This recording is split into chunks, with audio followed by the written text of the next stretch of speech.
those look pretty good. They come out pretty straight. So I'm going to pull this again inside out so that I can see my seam.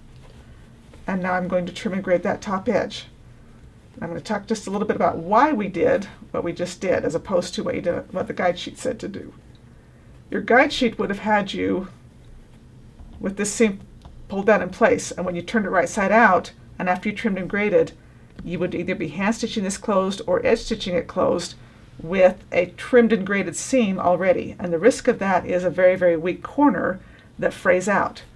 What we have is a totally stitched corner that can be trimmed and graded and then pulled out and smooth without the risk of everything fraying.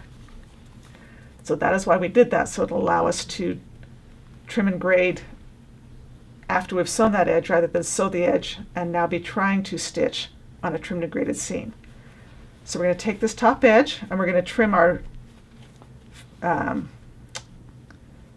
cuff and our cuff facing just like we did before.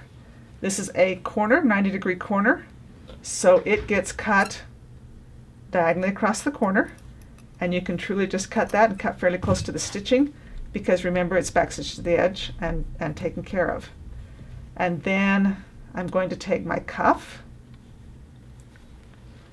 and trim it to 3/8, and you will trim it just like you trimmed the style edge of the cuff. Trim right along your basting line. That will trim your cuff to 3/8. When all is said and done, your cuff seam is going to be the longest, so it needs to be 3/8.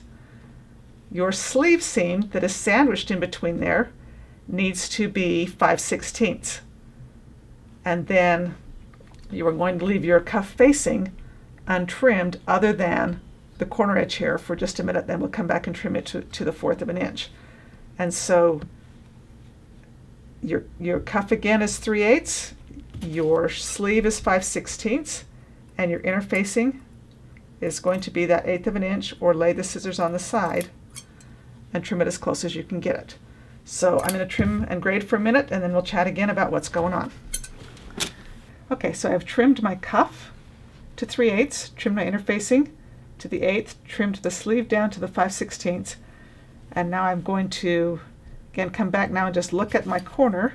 Remember I trimmed that diagonally, and now I'm going to swoop cut and take just a little bit more fabric out from that corner so that I get a really good sharp corner when I pull that out. Okay. Then I'm going to do the same thing with the opposite corner. Come back and trim that diagonally.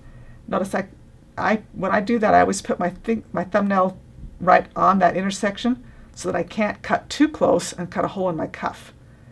And so I stick my hand there, which does not allow me then to cut and make a hole in the corner of that cuff, but lets me get very, very close. Okay.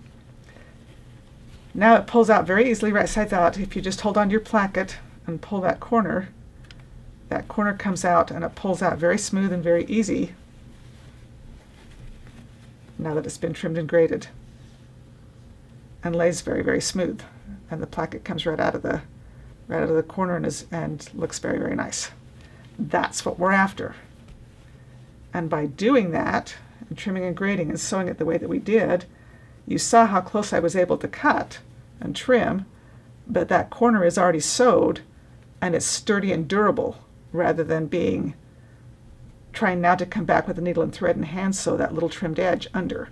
So that is why we did the sandwich seam method rather than following the exact directions that your pattern guide said.